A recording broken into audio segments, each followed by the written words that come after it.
오늘 하나님의 말씀의 제목은 아테네 복음 전도라고 하는 말씀의 제목으로 말씀의 은혜를 함께 얻으시겠습니다.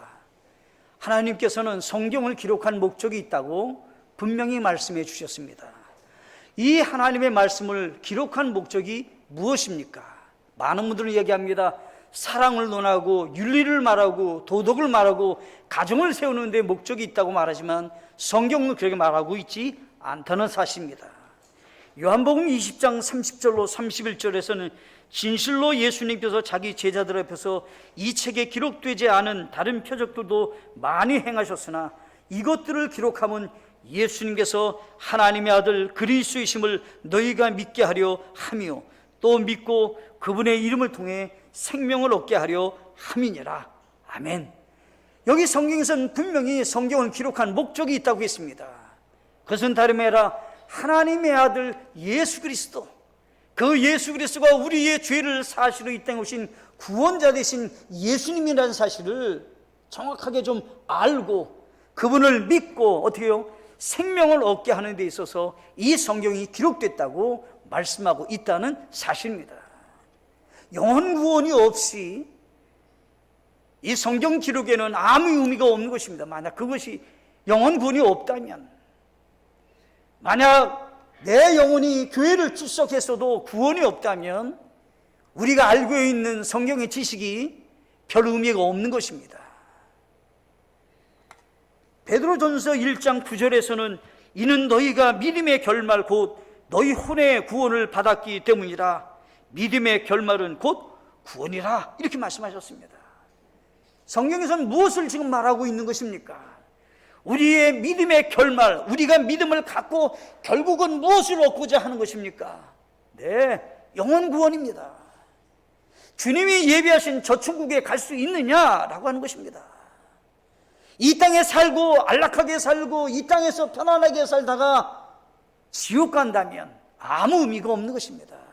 그래서 성경에서는 왜 기록했는가? 성경을 기록한 목적, 성경을 아는 사람들에게 반드시 하나님의 아들 예수 그리스도, 그분은 육신으로는 예수님이시지만 그분은 하나님이십니다. 그 하나님이 육신의 몸을 입고 우리의 죄값을 지불하시기 위해서 이 땅에 오셔서 우리 죄를 깨끗이 씻어주셔서 누구든지 예수님만 믿으면 구원받을 수 있는 길을 열어주셨다는 사실입니다. 그것을 알고 믿어 어디요? 예수님 안에 있는 생명을 얻게 하기 위해서 성경은 기록했다고 분명히 말씀하셨습니다. 근데 이 요한복음 20장 말씀은 다른 것이 기록된 것이 아닙니다. 예수님의 부활을 기록하고 있는 것입니다.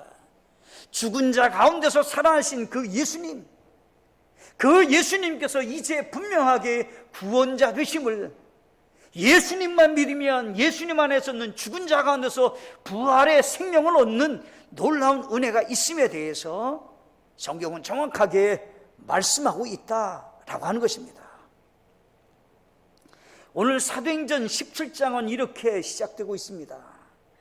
암피볼리와 아폴로니아와 데살로니가에 이르렀는데 거기에 유대인들의 회당이 있으므로 이렇게 기록하고 있습니다. 지금 사도 바울은 아시아에서 복음을 증거하다가 하나님께 특별히 그를 인도하셔서 유럽 땅으로 건너가셨습니다.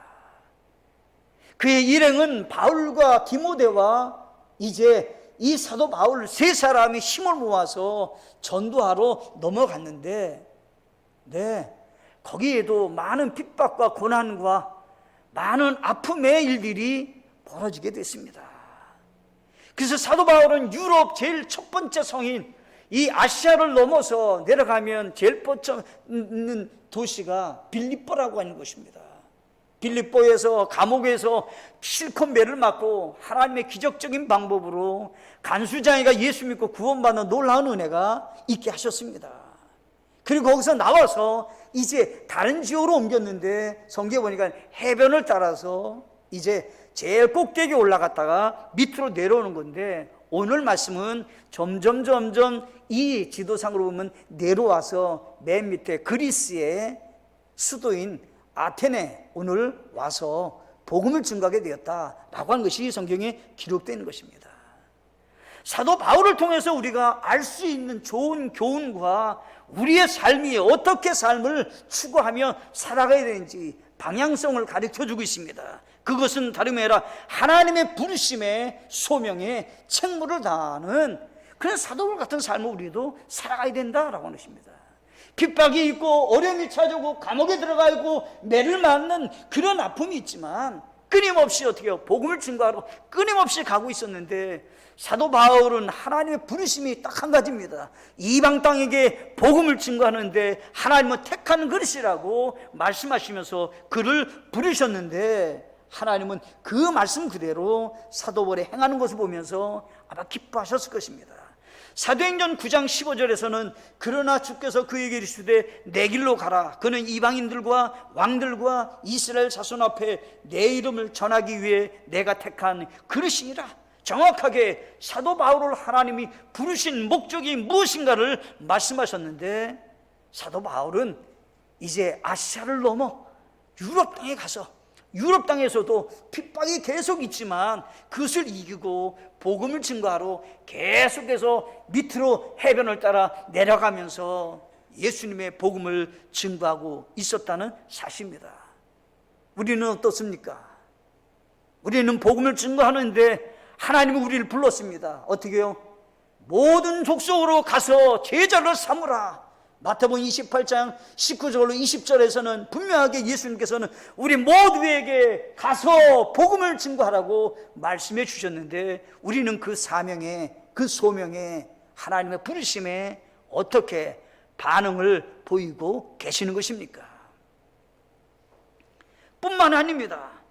사도 바울은 전도의 문이 막혀지면 그것을 끝나는 것이 아니라 지속적으로 가서 복음을 증거했다라는 것입니다. 아름다운 모습입니다.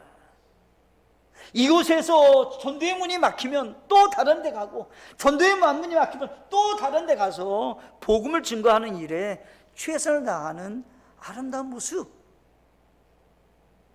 낙심하지 않고 있었다라고 하는 것입니다. 자신에게 주어진 그 일에 최선을 다하는 그 사람 마음. 성경에 보면 사도 바울의 마음을 성경에서는 이렇게 말씀하셨습니다.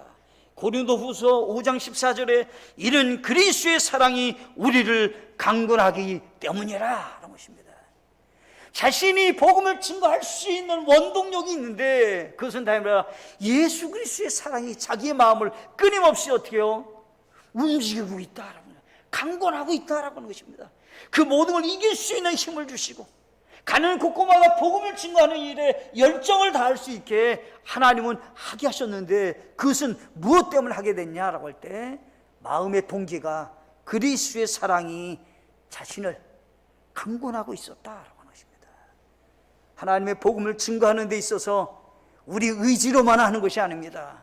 성령 하나님이 우리를 인도해 주시고 하나님의 말씀으로 우리를 위로해 주시고 그리스도의 사랑이 우리의 마음을 계속해서 움직여 주셔서 복음을 증거하는 일에 최선을 다하게 해 주셨다라고 하는 것입니다. 오늘은 아테네 복음 증거하는 이 사도 바울, 오늘날의 아테네입니다. 아테네. 그리스의 수도입니다. 그곳에서 지금 복음을 증거하는 일에 이 사도행전 17장 있는 말씀에서는 지금 말씀하고 있는 것입니다. 계속 위에서 내려와서 이제 오늘은 아테네에 바울이 오게 되었다라고 하는 것입니다.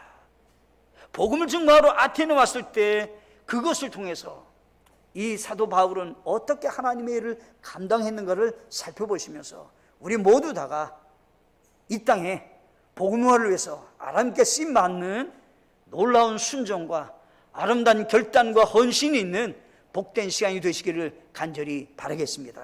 첫째, 우상의 도시에서도 복음을 전하였습니다 라고 하는 것입니다. 학자들은 당시에 아테네에 무려 300개의 공식화된 우상이 있었고 3만여 개의 신상이 있었다고 말을 합니다.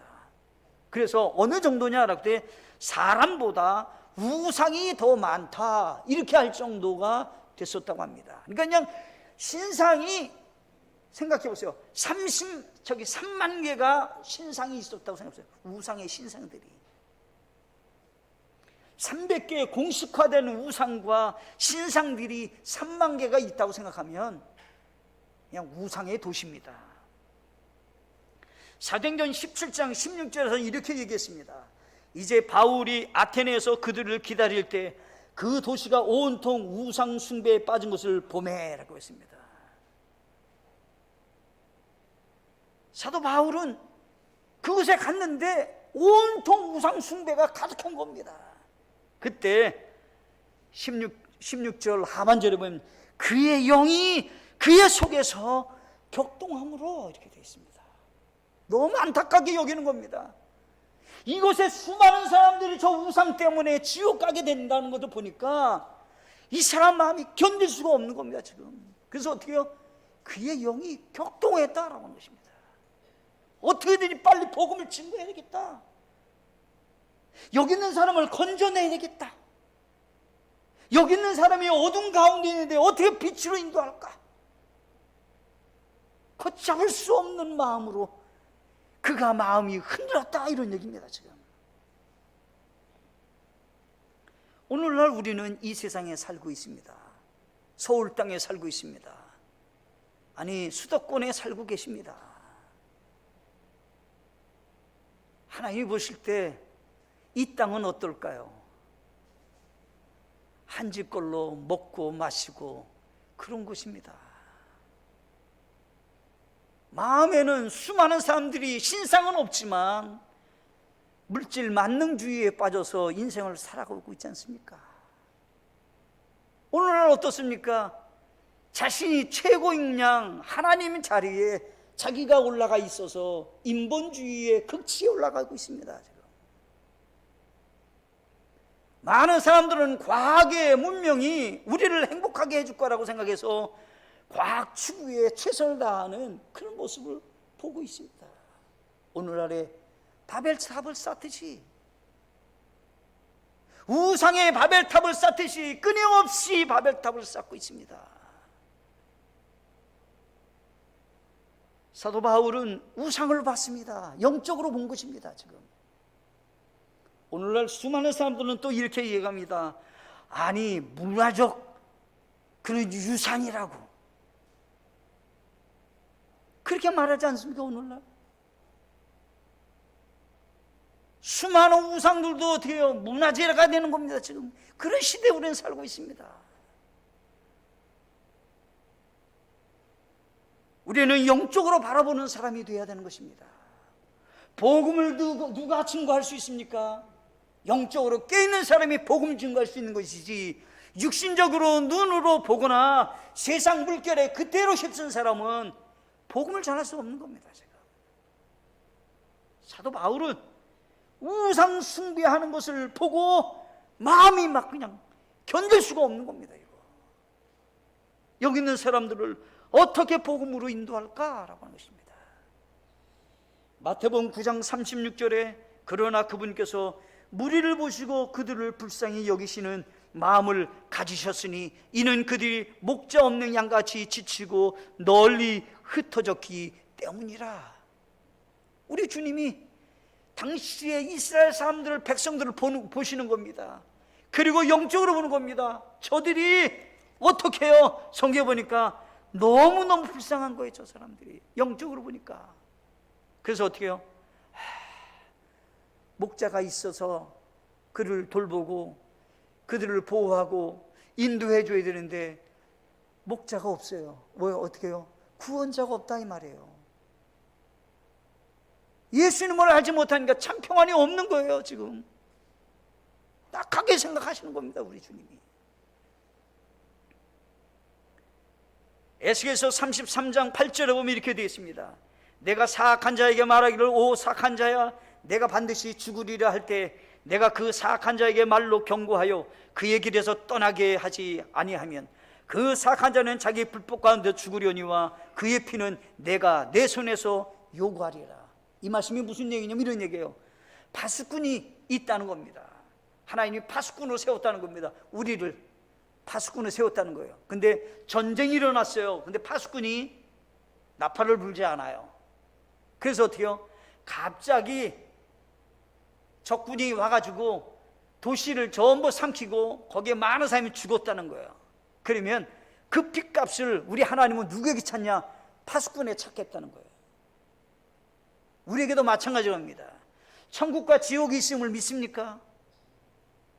그렇다면 예수님을 안 믿는 사람은 지옥 가야 되는데 그 영적인 파수꾼이 누구냐라고 하는 거예요. 바로 이 시대에는 우리라라고 하는 것입니다. 우리가 외치지 않고 만약에 지옥 간다면 그 핏값은 하나님은 그 파수꾼에게 찾겠다, 이런 얘기예요. 아주 경고의 말씀이죠. 우리 가족들을 위해서 기도하시고 강권하셔야 되는 것입니다. 우리 사랑하는 친구에게 복음을 증거하는 일에 힘을 다하는 여러분 되셔야 되는 것입니다. 사도 바울은 성경에 보면 궁극적으로는 이방인에게 복음을 증거하는 데 초점이 있는 사람이었습니다. 그런데 사도 바울은 회당에 가서도 복음을 증거했는데 그 회당에는 누구 회당이냐면 유대인들이 모이는 회당에 반드시 가서 복음을 증거하는 일에 힘을 다했습니다. 사도 바울의 아름다운 모습입니다.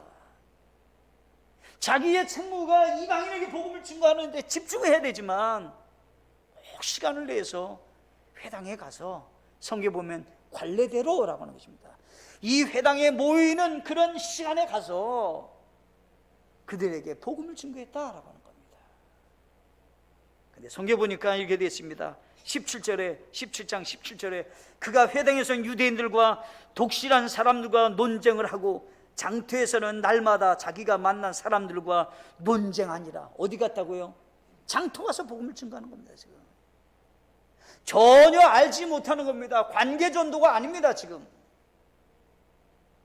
그 사람은 대다수가 장사하는 사람이고 대다수가 거기 목적이 있는데 어떻게 해요? 물건 사러 온 사람들이에요. 근데 사도 바울의 마음에는 어떻게 해요? 그 영혼이 구원받아야 된다 생각하시는 겁니다. 지금 그들에게도 어떻게 해요? 논쟁했다는 얘기는 결코 쉽게 복음을 증거하지 못했다, 이런 얘기입니다. 끊임없이 그들을 만날 때마다 복음을 증거하는데 논쟁했어요. 쉽지 않아요. 그러나 사도 바울의 마음속에는 우상 숭배에 있는 사람들에게 복음을 증거했다고 하는 하나님의 사랑의 마음이 그에게 있었다라고 하는 것입니다. 영적으로 깨어 있습니까? 그렇다면 우리는 다시 한번 생각해 보셔야 됩니다. 나는 영혼을 어떻게 보고 계십니까? 시장에 가면 그 영혼을 어떻게 보고 계십니까? 나와 같은 혈족인 우리의 민족을 보면 여러분들은 어떻게 생각하고 계십니까? 사도 바울은 끊임없이 복음을 증거하는 일에 최선을 다하고 있었다라고 하는 것입니다. 두 번째가 있습니다. 사도 바울이 이제 복음을 증거하는데 어떻게 하냐면 자신이 확고히 믿는 하나님에 대해 전하였습니다. 지금 거기가 어디냐면 우상 숭배가 가득한 곳이에요. 아무도 그를 옆에서 지원하거나 도울 수 없어요. 그런데 어때요? 우상 숭배가 가득한 곳에서 자신의 믿음을 확고하게 전하는 것입니다. 지금 사도 바울은 여기 성경 보니까 이렇게 기록하고 있습니다.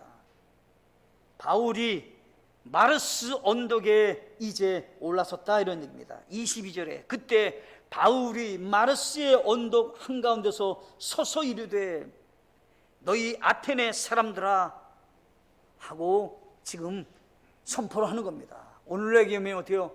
마이크 들고 언덕에 올라가가지고 말이죠, 막 외치는 겁니다. 지금 사도 바울이. 근데 자신이 믿고 있는 확고한 믿음에 자기의 신앙을 말하고 있는 것입니다. 맨 처음에는 정중하게 인사를 합니다. 아테네 사람들아,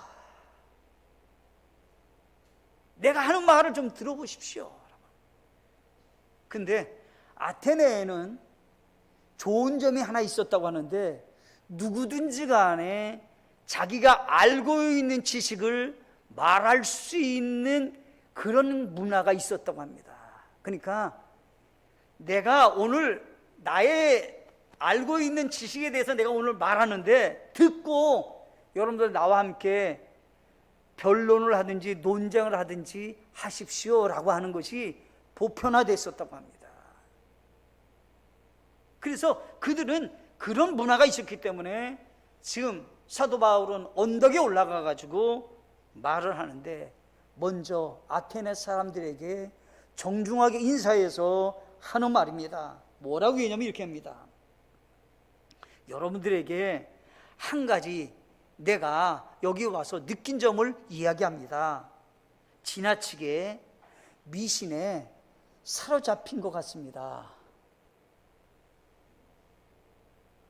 엄청난 말을 한 겁니다. 지금 논쟁도 보통 논쟁이 아닐 겁니다. 지금 우상이 가득한 곳에서 내가 여러분들 보니까 여기 와서 제가 아테네에 와서 보니까 미신에 너무 사로잡혔습니다. 여기 있는 분들이.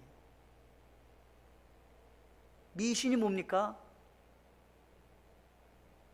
과학적이지 않고요, 합리적이지 않다, 이런 얘기예요. 과거예요. 문지방 밟지 마라. 그 뭐 합리적으로나 과학적으로 증명이 됩니까? 그거 아주 큰 잘못이 된다. 문지방 밟으면. 돈벌레 죽이지 마라. 돈 안 돈다. 그거요, 지금 벌레 들어오면 난리 나요. 젊은 사람들. 네? 사자 나빠. 이거 죽을 사자야. 예? 안 좋아. 아니에요. 과학적이지도 않고요, 합리적이지도 않은 거예요. 휘파람 밤에 불지 마라. 귀신이 온다. 뱀이 온다. 뭐가 와요? 아무것도 안 와요. 네. 우리나라에는 너무 많은 미신들이 있었습니다. 오늘날에는 웃고 그거 별거 아니라지만 과거의 분들은 어때요? 거기에 사로잡혀서 살았습니다. 지금 사도 바울은 강력하게 얘기하는 것입니다. 미신에 잡혀 있습니다. 근데 내가 믿는 하나님에 대해서 여러분들에게 제가 설교를 하기 원합니다 라고 하는 겁니다.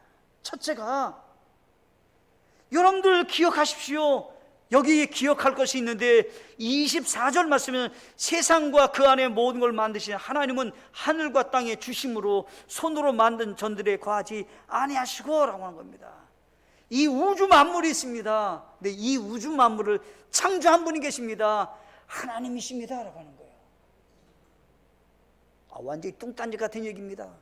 하나님이 우주 만물을 창조했습니다. 그 하나님을 기억해야 됩니다 라고 하니까 얼마나 기가 막혀요.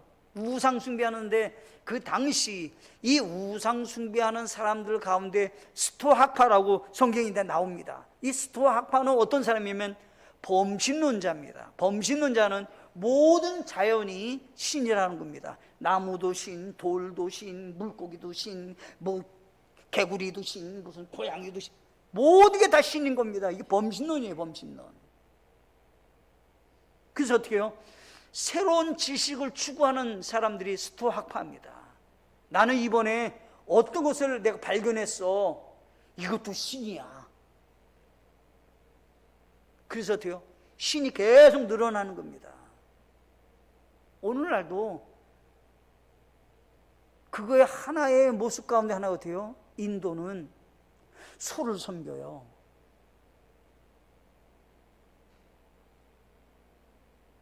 왜요? 하나님은 우리가 알고 있는 것은 어때요? 모든 걸 우리가 다스리는 삶이 되어야 되는데 소가 우리보다 더 높은 존재가 됐어요. 우리가 생각하면 지금은 안 맞는다 생각하지만 인도 사람들은 그렇게 생각지 않는 겁니다. 하나님에 대해서 지금 정확하게 얘기하는 겁니다. 봄과 여름과 가을과 겨울이 있습니다. 우연하게 만들어졌다. 바다에는 바다에 맞는 물고기들이 있다. 우연하게 만들어졌다. 가능한 얘기입니까? 하늘엔 별들이 공중에 쫙 있는데 아무것도 매단 것이 없이 그냥 공중에 쫙 있습니다. 근데 떨어지지도 않아요. 낮에는 태양이, 밤에는 달이 계속해서 있는 겁니다. 그냥 우연하게 되는 거다. 이게 가능한 얘기입니까? 그래서 지금 근본적인 얘기를 하는 겁니다. 이 우주 만물이 어떻게 창조됐습니까? 그것은 창조자가 있습니다. 하나님이 창조했습니다. 범신론 믿지 마십시오, 이런 얘기입니다. 지금 그것을 만드신 분이 계십니다 라고 하는 것입니다. 그 하나님은 어디에 이렇게 구속된 분이 아닙니다 라고 하는 겁니다. 내 생각에 머물러 있는 분도 아니고 내가 만든 신전에 머물러 있는 분도 아니고 모든 걸 창조하신 분이십니다 라고 하는 겁니다. 스토아학과 같이 뭔가 새롭게 찾을 필요가 없습니다. 하나님이 창조하셨습니다 라고 하는 겁니다. 여러분들은 하나님이 모든 걸 창조하신 유일하신 하나님이심을 믿습니까? 그런 믿음을 갖고 계시면 담대하게 복음을 하나님에 대해서 설명해야 되는 것입니다. 두 번째 얘기하는 겁니다. 지금 25절에 또 무엇인가를 필요로 하는 것처럼 사람들의 손에 통해 경배받지 아니하시나니 이는 그분께서 모든 사람에게 생명과 수음과 모든 것을 주시기 때문이라 라고 하는 것입니다. 하나님과 사람과의 관계를 지금 설명하고 있는 것입니다. 우리 사람이 있습니다. 이 사람이 생명을 얻고 이 수음이 있는 것은 누가 주셨냐? 하나님이 주셨습니다 라고 하는 겁니다.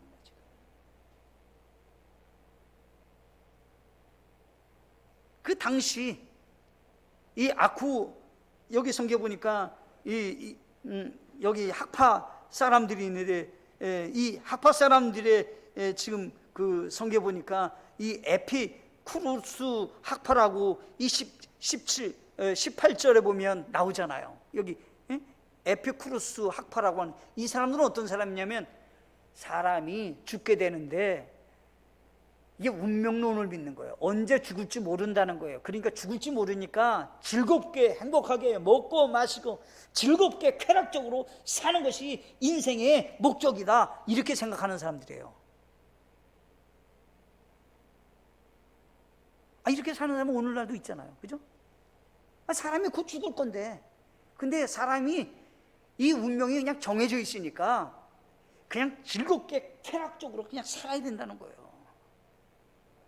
이런 사람들이에요.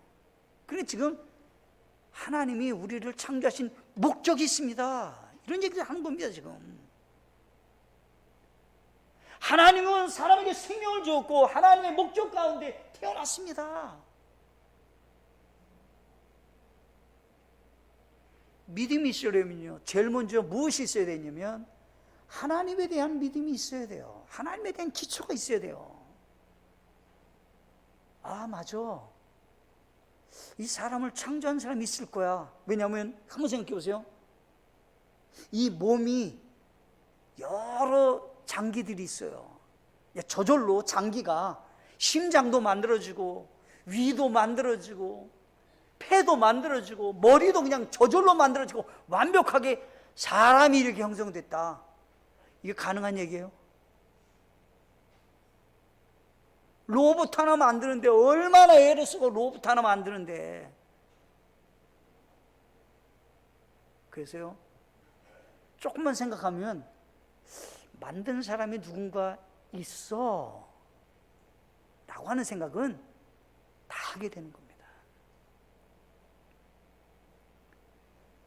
또 성경에서 말씀하고 계시는 겁니다. 여기 성경에 보면 26절에 또 그분께서 사람들의 모든 민족들을 한 피에서 만드사 온 지면에 거하게 하시고 미리 정하신 때와 그들을 위한 거주의 경계를 정하셨으니 라고 합니다. 아테네 사람들은요, 소크라테스, 아리스토텔레스, 플라톤, 유명한 당시의 최고의 학자들이죠. 자부심이 이루 말할 수 없이 있었다고 합니다. 로마에 무너졌지만, 그리스 제국이 무너졌지만 자유도시로 로마가 인정을 했다고 합니다. 그만큼 거기 있는 사람들은 굉장한 자부심이 있었다고 합니다. 정치적으로도, 지식적인 면에서나 경제적인 면에서나 윤택한 사람들이 거기 살았다고 합니다. 그래서 여기 사도 바울은 한 가지 얘기하는 겁니다. 여러분들이 생각할 때 제가 히브리인이니까, 유대인이니까 사도 바울이 하는 얘기죠. 나는 좀 못한 사람을 생각하십니까? 하나님은 그렇게 말씀하십니다. 한 피로 똑같이 하나님이 한 혈통으로 사람을 창조했습니다 라고 합니다. 제일 꼭대기 올라오면 누가 있다는 얘기예요? 아담을 하나님이 창조하셨고, 아담으로 인해서 어떻게 모든 민족이 펼쳐지게 됐다라고 하는 것입니다. 우리가 사는 거주의 경계도 누가 정하셨냐? 하나님이 정하셨다는 겁니다. 여러분들이 이곳에 와서 사는 것이 아니다 이런 얘기를 합니다. 여러분들이 아테네에서 와서 산 것은 아니라 하나님이 여러분들을 이곳에 태어나게 하신 것입니다 라고 하는 겁니다. 기초가 딱 생기게 되는 겁니다. 아, 내가 누구인가? 나는 이 땅에 왜 존재하고 있었던가? 난 이곳에 왜 살고 있었던가? 누가 나로 하여금 태어나게 했는가? 믿음이 생기는 겁니다. 근데 그 목적을 얘기했습니다. 27절에 이것은 그들이 혹시라도 주를 더듬어 찾다가 발견하면 그분을 구하게 하려 하심이라. 어때요? 예수 믿고 구원받게 하기 위해서 우리 하나님께서는 거주의 경계도 정하시고 우리를 태어나게 생명도 주시고 이 땅에서 살면서 많은 어려움도 겪게 만드시고, 그리고 어떻게 해요? 하나님이 만드신 이 만물을 바라보면서 아, 이게 어떻게 완벽하게 이렇게 만들어질 수 있는가? 하나님의 신성과 하나님의 권능을 발견하게 되는 것입니다. 그래서 많은 경우에 어떤 사람들은 예수님을 알지 못해도 하나님이 계신 것 같다고, 창조자가 있는 것 같다, 이것이 그냥 저절로 우연하게 생겼다, 있을 수 없다, 이렇게 말하는 것입니다. 여러분들 어떻게 여러분들 복음을 증거하고 계십니까? 여러분들이 믿는 바를 말하는 분 되셔야 되는 겁니다. 그러면 어떻게 해요? 역사가 일어난다라고 하십니다. 세 번째 마지막입니다. 예수님의 부활을 전하면 받아들이는 사람이 있습니다 라고 하는 겁니다. 여기 성경에 보니까 사도행전 1장 8절에 보면 오직 성령님께서 너에게 임하신 뒤에 너희가 권능을 받고 예루살렘과 온 유대와 사마리아와 그리고 땅 끝 맨 지역까지 이르러 나를 위한 증인이 되리라 하시니라. 부활의 주님이 승천하시면서 너희들이 본 대로 외치라는 겁니다. 지금 사도 바울은 그것을 그대로 감당하고 있는 것입니다. 사도행전 3장 15절에 보면 생명의 통치자를 죽였도다. 그러나 그분을 하나님께 죽은 자들로부터 일으키셨으며 우리는 그 일의 증인이라. 사도 베드로가 어떻게 해요? 내가 만난 예수님이 있습니다. 죽은 자 가운데서 살아나셨습니다. 그분은 내가 증인으로 여러분들에게 분명하게 말씀드립니다 라고 하는 겁니다. 지금 사도 바울이 지금 와서 복음을 증거하고 있는 것입니다. 여기 성경 보니까 3절에부터 이렇게 되어 있습니다. 설명하고 주장하여 그리스도께서 반드시 고난을 받고 죽은 자들부터 다시 일어났어야 한다 하고, 또한 내가 너희에게 선포하는 예수님이 그리스도라. 예수님이 죽은 자 가운데서 부활하셨다라고 하는 얘기를 하고 있는 것입니다. 뿐만 아닙니다.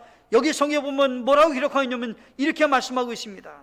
여기 성경에 보면 이렇게 있습니다. 31절 말씀 보시면 이는 그분께서 한 날을 정하사 그날에 자신이 정하신 그 사람을 통하여 세상을 의로 심판하실 터이기 때문이라. 그분께서 그 사람을 죽은 자들부터 살리심으로써 모든 사람에게 그 일에 대해 확실한 증거를 주셨느니라 하니라. 사도 바울이 강력하게 얘기하는 거예요. 우리가 지금 우상을 섬기고 있는데 죽은 자 가운데 살아나는 그러한 역사가 있습니까? 라고 하는 거예요. 없지 않습니까? 그 예수님은 어떻게 해요? 죽은 자 가운데 살아나셨습니다. 어떤 여러분들이 찾는 신이 죽은 자 가운데 살아난 사람이 있느냐 말이에요. 그런데 성경에 보면 4절에 보면 이렇게 됐어요. 그들 가운데 몇 사람이 믿고 이렇게 돼 있잖아요. 그죠? 믿는 사람이 있어요. 띄워서 보시면 이렇게 되어 있어요. 띄워서 보시면 34절을 보시면 이렇게 되어 있습니다. 그러나 어떤 사람들은 바울에게 가까이 붙어 믿었는데 그 가운데 아레오바고의 일원인 디오니시우스와 다마리스라는 여자와 또 그들과 함께한 다른 사람도 어때요? 있더라. 여러분들, 우상 숭배하는 곳에 복음을 증거했는데요, 놀라운 일이 일어났어요.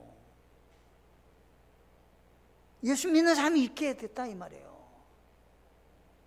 우리 주님은 말씀하셨습니다. 눈물을 흘려 씨를 뿌리는 자들은 기쁨으로 거두리로다. 귀중한 씨를 가지고 나아가 운 자는 반드시 기뻐하며 자기의 곡식의 단을 가지고 돌아오리라. 시편 126편 5절과 6절 말씀입니다. 주님이 뭐라고 말씀하고 있는 것입니까? 씨를, 복음의 씨알을 뿌리면 거두는 기쁨이 있다는 것입니다. 추수의 기쁨이 있다는 겁니다. 복음을 외치는 하나님의 사람이 우리에게 있어야 된다, 이런 얘기를 하는 겁니다. 제가 성경 보니까 이렇게 기록하고 있습니다. 복음을 증거할 때, 사도 바울이 복음을 증거할 때 여기 이렇게 되어 있습니다. 32절에 그들이 죽은 자들의 부활에 대해 들을 때 어떤 사람들은 어때요? 조롱하고, 부활을 얘기하니까 조롱을 하는 거예요.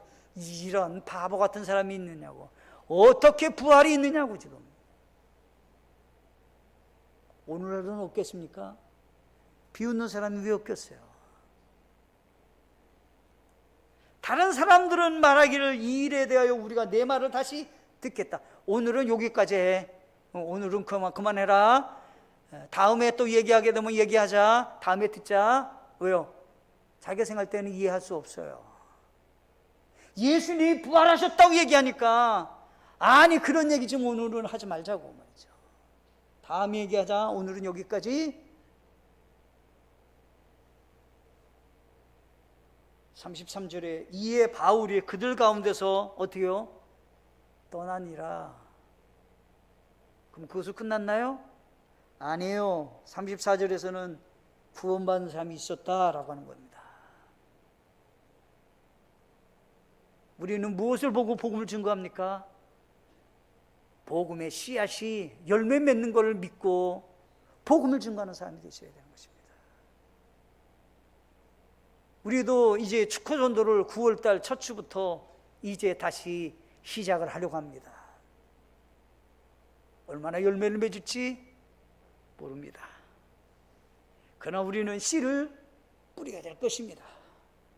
여러분도 함께 기도해 주시고 함께 협력해 주시면 좋겠습니다.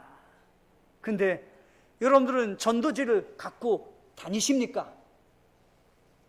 저는 갖고 다니면서요, 빵집에 가서 빵 사면 전도지 같이 줍니다. 예수님 믿으세요? 빵 사고 돈 내면서 전도지 줍니다. 제가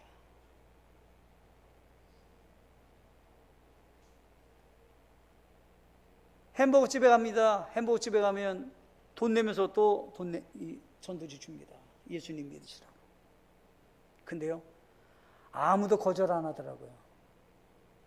아무도 거절 안 해요. 여러분도 꼭 한번 해보세요. 예? 물건 사실 때 돈 내면서 이거 꼭 예수님 믿으세요 하면서 쳐보세요. 거절 절대 안 합니다.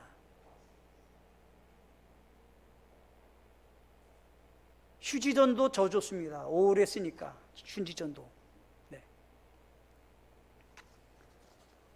사도 바울이 오늘 살고 있는 그리스도인들에게 무엇을 우리에게 지금 본을 보여주고 계시는 겁니까? 나는 이 땅에 죄악이 가득하고 우상이 가득한 땅에서 복음을 증거하고 계십니까? 하나님의 사람이 되셔야 되는 겁니다. 내가 믿는 것에 확신이 있습니까? 가르치고 전하는 일에 힘을 다하셔야 되는 것입니다. 열매는 하나님이 맺게 하십니다. 승리하는 우리 모두가 되셔서 풍성한 교실이 맺어지고 주님 앞에 잘했다 칭찬받는 우리 모두가 되시기를 간절히 바라겠습니다. 함께 기도하시겠습니다.